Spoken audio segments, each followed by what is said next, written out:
ಮರಳು ದಂಧೆಕೋರರಿಗೆ ಮಂಡ್ಯದಲ್ಲಿ ಪೊಲೀಸರಿಂದ ಶಾಕ್ ಎದುರಾಗಿದೆ. ಆ ಕುರಿತ ಬ್ರೇಕಿಂಗ್ ಅಪ್ಡೇಟ್ ಬರ್ತಾ ಇದೆ, ಬನ್ನಿ ನೋಡ್ತಾ ಹೋಗೋಣ.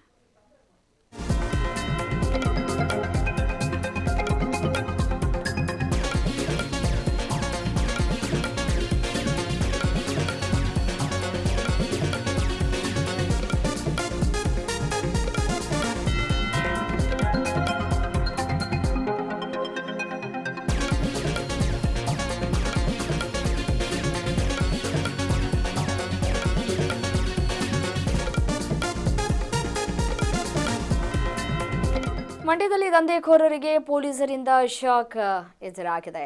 ದೇವಿರಮಣ್ಣಿ ಕೆರೆಯಲ್ಲಿ ಅಕ್ರಮವಾಗಿ ಮಣ್ಣು ಗಣಿಗಾರಿಕೆಯನ್ನು ನಡೆಸಲಾಗ್ತಾ ಇತ್ತು. ಏಕಾಏಕಿ ರೇಡ್ ಮಾಡಿದ್ದಾರೆ ಕಂದಾಯ ಮತ್ತು ಪೊಲೀಸ್ ಇಲಾಖೆಯ ಅಧಿಕಾರಿಗಳು. ಕೆರೆಯಲ್ಲಿ ಮಣ್ಣನ್ನು ತೆಗೆದು ಅಕ್ರಮವಾಗಿ ಸಾಗಾಟವನ್ನ ಮಾಡ್ತಾ ಇರೋದು ಬೆಳಕಿಗೆ ಬಂದಿದೆ. ಟ್ರ್ಯಾಕ್ಟರ್ ಜೆಸಿಬಿಯನ್ನ ತೆಗೆದುಕೊಂಡು ದಂಧೆಕೋರರು ಎಸ್ಕೇಪ್ ಆಗಿದ್ದಾರೆ. ನೋಡಿ, ಮುನ್ಸೂಚನೆ ಸಿಕ್ಕಿರುತ್ತೆ ಈ ಕಳ್ಳರಿಗೆ. ಸೊ ಹಾಗಾಗಿ ಎಸ್ಕೇಪ್ ಆಗಿಬಿಡ್ತಾರೆ. ಅಧಿಕಾರಿಗಳ ಕೈಗೆ ಸಿಕ್ಕಿದ್ರೆ ಎಲ್ಲಿಂದ ಎಲ್ಲಿಗೆ ಈ ಮಣ್ಣನ್ನು ತೆಗೆದುಕೊಂಡು ಹೋಗ್ತಾ ಇದ್ರು, ಇದರ ಹಿಂದೆ ಯಾರ ಕೈವಾಡ ಇದೆ ಅನ್ನೋದು ಗೊತ್ತಾಗ್ಬಿಡುತ್ತೆ ಅನ್ನುವಂತಹ ಭಯ. ಬೆಳಗಿನ ಜಾವ ಶುರು ಮಾಡ್ತಾರೆ ಮಣ್ಣನ್ನು ಅಗಿಯೋದಕ್ಕೆ, ಅಥವಾ ರಾತ್ರಿ 11 ಗಂಟೆ ನಂತರ ಈ ರೀತಿಯಾಗಿ ಮಣ್ಣನ್ನು ಅಗಿಯೋದಕ್ಕೆ ಶುರು ಮಾಡ್ತಾರೆ. ಮಣ್ಣು ಗಣಿಗಾರಿಕೆಯನ್ನು ಮಾಡ್ತಾರೆ ಅಂತ ಹೇಳಿ ಸ್ಥಳೀಯರು, ಅಲ್ಲಿನ ಗ್ರಾಮಸ್ಥರು ಸಾಕಷ್ಟು ಬಾರಿ ದೂರನ್ನು ಕೂಡ ಕೊಟ್ಟಿದ್ದಾರೆ. ಯಾರೂ ಇಲ್ಲದೆ ಇದ್ದಂತಹ ಸಂದರ್ಭದಲ್ಲಿ ಈ ರೀತಿಯಾಗಿ ಮಣ್ಣಿನ ಗಣಿಗಾರಿಕೆಯನ್ನು ಮಾಡ್ತಾರೆ, ಮಣ್ಣನ್ನು ಕದ್ಕೊಂಡು ಹೋಗ್ತಾ ಇದ್ದಾರೆ. ಈ ಕೆರೆಗಳಲ್ಲಿ ನೀರಿಲ್ಲದೆ ಇದ್ದಂತಹ ಸಂದರ್ಭದಲ್ಲಿ ಈ ರೀತಿಯಾಗಿ ಮಣ್ಣನ್ನು ಕದ್ಕೊಂಡು ಹೋದಂತಹ ಸಂದರ್ಭದಲ್ಲಿ ಮಳೆಗಾಲದಲ್ಲಿ ಮಳೆ ಬಂದಾಗ ಹೂಳು ಬೀಳುತ್ತೆ. ಆಗ ಈ ಸ್ವಿಮ್ಮಿಂಗ್ ಮಾಡೋದಕ್ಕೆ ಅಂತ ಹೋಗ್ತಾರೆ ಕೆಲವರು, ಚಿಕ್ಕ ಮಕ್ಕಳಾದರೂ ಆಗಿರ್ಬೋದು, ದೊಡ್ಡವರೇ ಆದರೂ ಆಗಿರ್ಬೋದು. ಈ ಮಣ್ಣನ್ನು ತೆಗೆದಿರ್ತಾರಲ್ಲ, ಆ ಸಂದರ್ಭದಲ್ಲಿ ಪ್ರಾಣ ಹೋಗುವಂತಹ ಸಾಧ್ಯತೆಗಳು ಕೂಡ ದಟ್ಟವಾಗಿರುತ್ತೆ.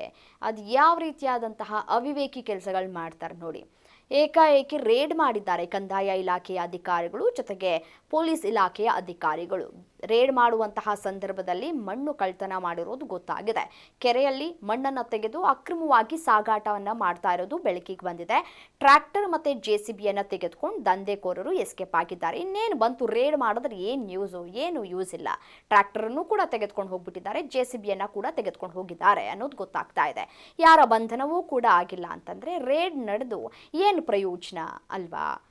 ಇದು ನನಗೂ ಸಂಬಂಧ ಇಲ್ಲ ಅಂತ ಹೇಳಿ ಅಲ್ಲಿ ಅಧಿಕಾರಿಗಳನ್ನು ಅಥವಾ ಅಲ್ಲಿ ಬಂದಂತಹ ಅಧಿಕಾರಿಗಳ ಮುಂದೆ ಹೈ ಡ್ರಾಮಾ ಮಾಡೋದನ್ನು ಗಮನಿಸಿದ್ದೇವೆ. ಸೊ ಅದೇ ರೀತಿಯಾದಂತಹ ಘಟನೆ ಇಲ್ಲೂ ಕೂಡ ಆದಂತೆ ಕಾಣ ಸಿಗ್ತಾ ಇದೆ. ಯಾರೂ ಕೂಡ ಕೈಗೆ ಸಿಕ್ಕಿಲ್ಲ ಅಧಿಕಾರಿಗಳ ಕೈಗೆ.